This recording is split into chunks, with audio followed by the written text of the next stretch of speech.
What is the worst second-hand embarrassment you've had to suffer through? I was in a class with about 50 other people when this really nice quiet guy stood up and started to play Gangnam Style out of his phone and started doing the dance with a wide grin on his face. Nobody laughed, so he sat down after about 10 seconds of singing and dancing, and the lecturer proceeded to carry on with the lecture. Gangnam Style, frickin' hell. That brings me back to some bad memories. I worked in the ad industry, and every company suddenly wants to be in and go viral with Gangnam Style. A few good months after it hit its peak, those hours pleading with clients that filming their employees doing the dance was a bad idea, Lord help me. Yeah, he showed up to all the other lectures as usual for the rest of the semester, but just didn't really say anything. He was always quite reserved, so I didn't really notice a change in his behavior. Looking back on it, I do feel sorry for him because I used to listen to that song every day, and maybe I could have offered him a sympathy laugh, but at the time I thought he just looked like a bit of a member. In middle school, a kid decided to don his karate wear and break a brick for a talent show. This intense music starts playing and he comes out, bows his head and hi-ya! Hits the brick. It doesn't break. He tries a couple more times, it remains unperturbed. He stomps off the stage in tears. I'm sure to console him, people told him, "Nobody will remember this in 10 years. It's been more than 10 years. I still remember him as the kid who couldn't break the brick. Stuck on a cruise ship for 3 days after my friend proposed to his girlfriend on the first fricking day, and she said no. The same first night she made out with a random guy in the hot tub. I'm honestly not sure how devastated my friend actually was, but it was intensified by the fact that he had drunk himself insensible by 2 p.m. every day, which would lead to him going to beg her to get back with him. At one point, she was sitting on the new guy's lap at the bar, and he grabbed her hand and confessed his love for her, for what must have been the 5th time in 2 days. It was a constant battle of trying to pull him away and convince him to either go to sleep or come with us to another part of the ship. He is a good friend, so I felt terrible for him because that was super crappy on her part, and tried to help him all he would allow, but it was awful to watch. And by the end of the cruise, it seemed like the entire boat knew what had happened. When I tried to bring it up with my girlfriend, who was on the cruise with me as well, days after we got home, she straight up refused to talk about it, saying that it was painful enough at the time, so we never need speak of it. I mean, honestly, it sounds like that was a good relationship to get out of if that's how both parties behaved. Some commenters expanded on this theory below. Was the proposal an attempt to save the relationship? Guys often propose when they feel the person slipping away from them. A common case is a girl wanting to back away from any serious commitment, but the guy actually wants it. I feel like this isn't 100% of the whole story here. No story that makes someone out to be that much of a victim is 100% the whole story. Like, I'm sure it was super messed up, but every situation has 2 stories. I think on a ship, each story is called a deck, actually.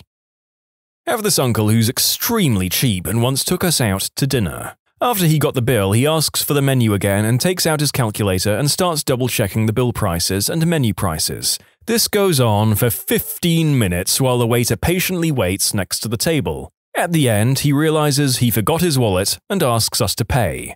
I don't think I've ever tipped that generously. He didn't forget. No crap. We have printed tip suggestions ranging from 18 to 25% with the amount the tip would be and the total your bill would come to at the bottom of our receipts at my job. They're mainly for people who don't want to calculate it in their head or people from cultures that don't tip.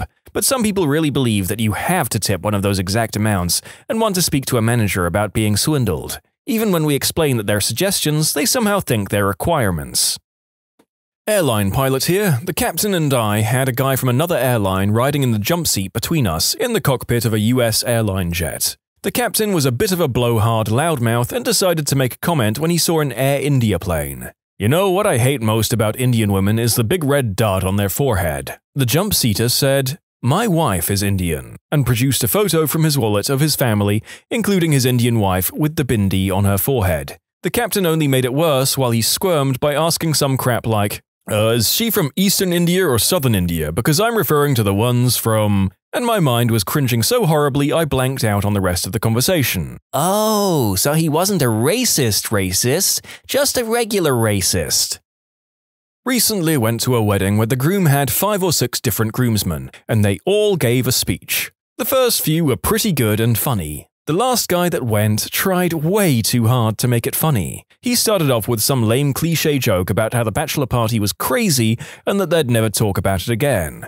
He actually paused and waited for laughter, and not a single person laughed out of over 150. Then his hands started shaking and he kept losing his place. I think he eventually gave up after about 2 minutes of torture and just said, "To the bride and groom." It was horrific. Was at a friend's brother's 21st and was standing around talking with some other guys. On the driveway, a bunch of girls were dancing to the music. It was a really chill night, but it was about to get a lot chillier. The guy next to me said to the guy on the other side, "How about the rack on that blonde chick?" The other guy replied, "That's my daughter." The first guy mumbled something and left at a brisk walk. Can be worse, believe it or not. My significant other was helping his mom reminisce by looking at her old sports team photos from when she used to play hockey. Significant other and his mate both point and go, "Whoa, who's that one?" And of course, it was her. She was apparently really flattered by it, though. I mean, Freudian complexities aside, it's just nice that the person gave their mum a nice esteem boost for a while. Probably a good thing that the friend was there to place the blame on. When I was in the 7th grade in Texas history class, we had an in-class assignment in groups of 3 that required us to read a passage from the textbook and then summarize it in a skit for the class. I was grouped with a good friend who we call Karen and a girl who was known for being really socially awkward, who we will call Janice.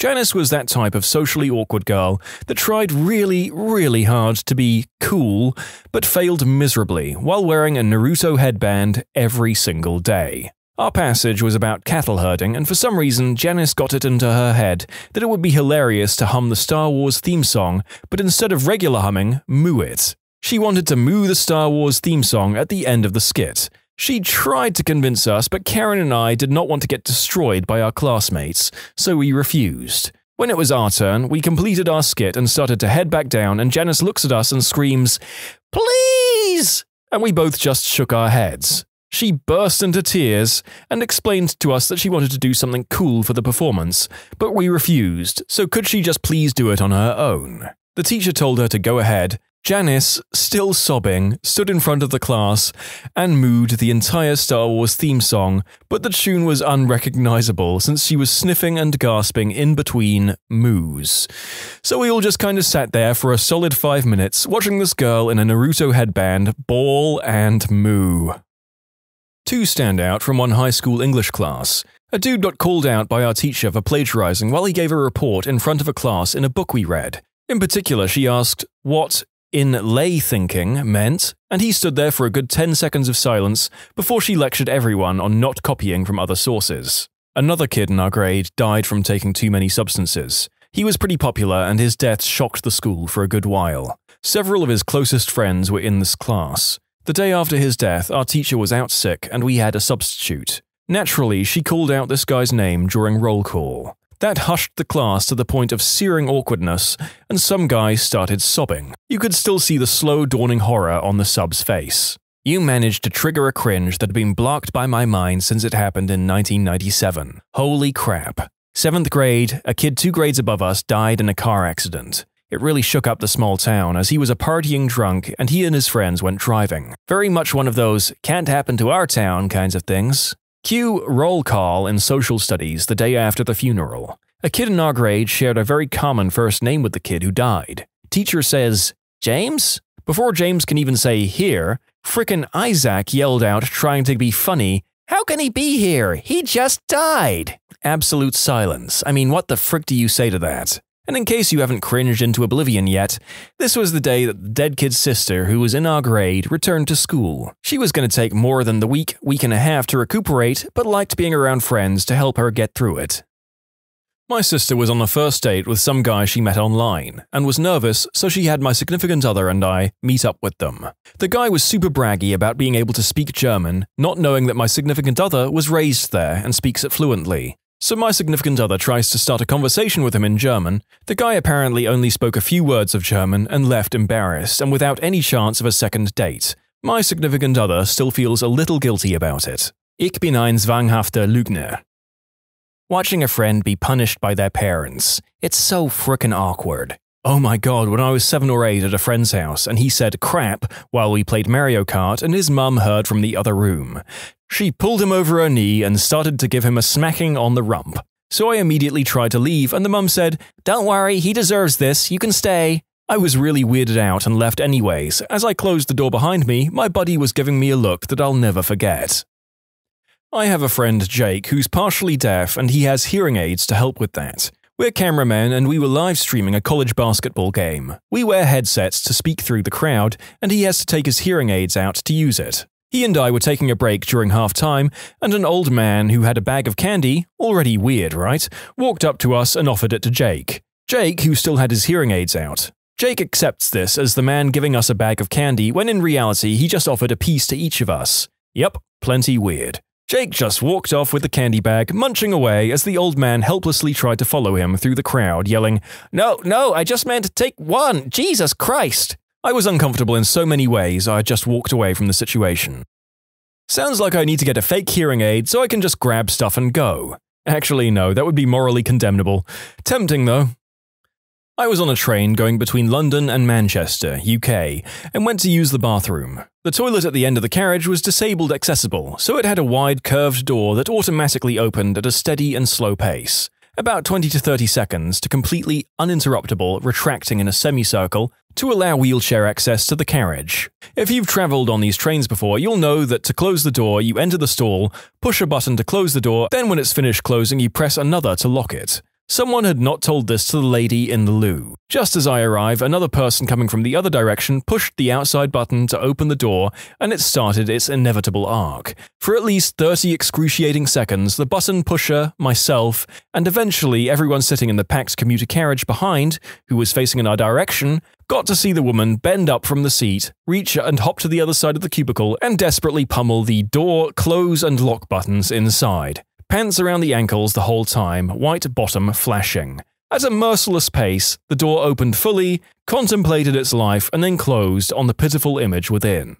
The button pusher and I looked at each other, said nothing, and went back to our seats. I've seen this happen before. The poor guy got revealed like some crap prize on a game show. You'll never expect what's going to be behind door number 2. It's a guy going number 2. I'm usually the subject of first-hand embarrassment, but this time, a local radio station I listened to hosted some kind of Christmas charity event, where the DJS stood outside some kind of children's charity drive and talked about it to the people giving donations. They'd been playing music in between, asking people their names and talking about how much stuff they'd given, like, "Thanks to Dave from Cityville for the $300. Say hi, Dave." Dave, hi, you're welcome, happy holidays, bye. The cringe begins when a guy named Josh comes in to give some money to the charity. The DJ? Wow, Josh has given us $3,000, the most generous donation of the day. Josh. Yeah, haha, I did. So how much do you have now? DJ. Thanks again, Josh. I think that puts us at 10,000. Josh. No. I mean, after what I gave you, how much do I have? DJ. We have $10,000 in donations. Josh. No, I mean, what number did my donation put you over? At this point, I've gone from confusion to realizing what Josh is trying to get the DJ to say.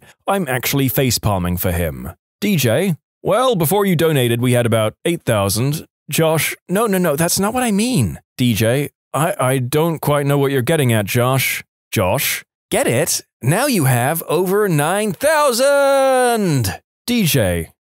What? Josh? Get it? After what I gave you, you have over 9,000. DJ. Yeah, I don't. Like, there's this show called Dragon Ball Z, and the guy in it, he says over 9,000. Oh, right, yeah. Alright then. Basically, a guy donated thousands in charity over the radio to just get the DJ to say, we have over 9,000. I'm pretty sure they didn't get the joke, and he tried to explain it to them. I don't remember a lot of the details or the exact amount, but I'm pretty sure the guy donated in the thousands. Government class senior year. Teacher makes a comment about how we should stay off our phones in class and be careful about the things we send out. Proceeds to pull up a classmate's tweet that says something along the lines of, "This teacher is so dumb, this class freaking sucks." She was on her phone, so she didn't see it pulled up immediately. When the whole class fell silent, she finally looked up and turned bright red. The teacher kind of chuckled and continued on with the lessons. To be fair, that teacher had amazing timing. I always get this when I watch guys hit on girls unsuccessfully. One particularly painful example was a good friend of mine who is not the best when it comes to flirting, and he had just come out of a long-term relationship, so safe to say he was rusty. At any rate, he makes a beeline toward this girl. I try to intervene and assure him it will not work out. She was seeing someone, and her friend told me that my friend, currently making moves towards her, weirded her out a little. I pleaded and pleaded with him to just refrain from doing it, but he was having none of it, as he thought I just wanted to take a stab myself. Anyway, I watched helplessly as he moves towards her, slides up and attempts to hold her hand. She looks mildly scared, so he says to her in a fairly loud voice, "Don't worry, I'll hold you." At this point, I have to look the other way as I'm actually dying of embarrassment for him. She then slowly starts moving away, looking quite fearful, and then briskly walks outside. He comes back over and asks if he should go for her friend instead. Just remembered another story from the same guy around the same time. This time he had managed to pull, and he was cracking onto this girl and she was reciprocating, putting her hands on his leg, giving him the occasional kiss. Anyway, he gets incredibly smashed, and we're walking with a group of friends to another bar. The woman in question is walking behind us with her friend. He says incredibly loudly, "I am so in there, bro. 10 out of 10. Easy." She's obviously well within earshot. We arrive at the next bar, and she comes up to him and says, "Were you talking about me?" I've never seen someone look so on the spot. He stammers some answer about not meaning it like it sounded. At any rate, safe to say, this killed the vibe for a bit. She sort of distances herself from him. Undeterred, he continues to drink and attempts to start up conversations with her. Feeling a little bit freaked out, she asks her friends to leave. Now, they lived about 1 kilometer away from this bar. They all leave. My friend excuses himself about 10 minutes later. We all ask him not to go to this woman's house. He promises not to, and being drunk, we let him go. About 20 minutes later, I get a phone call from one of this girl's friends saying that my friend is drunk in their house, which was their parents' house, and is refusing to leave. Mortified, we had to go and collect him, sort of half-yelling apologies at their house. Oofed. I think we all know at least one guy like this. Generally, they grow out of it, and we're hopefully able to use these sorts of stories as cautionary and humorous tales for the rest of us. Used to be a bag boy at a grocery store. One day, I was bagging an older man's groceries, and the cashier begins to talk to him. In a polite voice, "Have you found everything you're looking for?" He gave no response. "Sir, have you found everything you're looking for?" No response. "Sir, have you found everything you're looking for?" The man, finally acknowledging the cashier, says, "Oh, hey, I'm deaf." The cashier apologized profusely, and the old man looked at her in disgust, while I did the brave thing and left to bring shopping carts back into the store. Sleeping over my friend's house in the 7th grade, I was trying to sleep on the floor. However, his parents decided to have very loud, wall-rattling fun times. I laid there trying to fall asleep for about 15 minutes when a loud shriek hinted that it was over. I kinda laughed a little, and my friend, who I thought was sleeping, just says, "I am so sorry." We awkwardly laughed about it, then went to bed.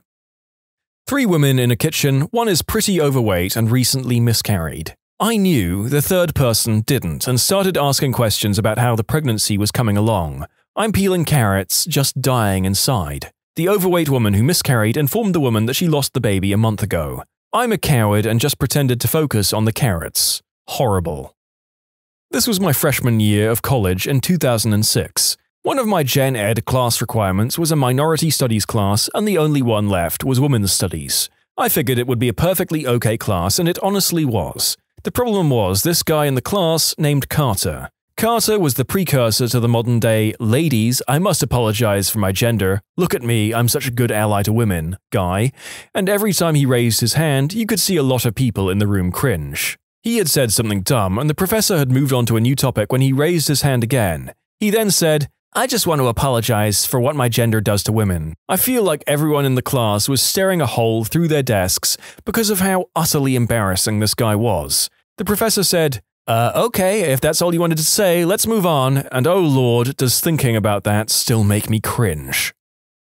Oh boy, I've got one. An integral part of my architecture education were what we call critiques or juries. Basically, you'd present your work in front of a group of your classmates and professors, to which questions could be asked and suggestions be offered. It was an incredibly valuable part of our education, as getting and offering feedback really encouraged more critical thought about what we were doing. Unfortunately, it also meant that if you produced crappy work, you'd get torn to pieces. Anyway, Come our final jury presentations for the semester, this one guy pins up his presentation materials and physical model and gives his presentation. It was bad. Seriously bad. Aside from only taking up a quarter of his allotted time, it looked like his presentation materials were half finished, after a night of fervent scrambling to get the work done. There wasn't enough to even start to ask questions or give suggestions to him.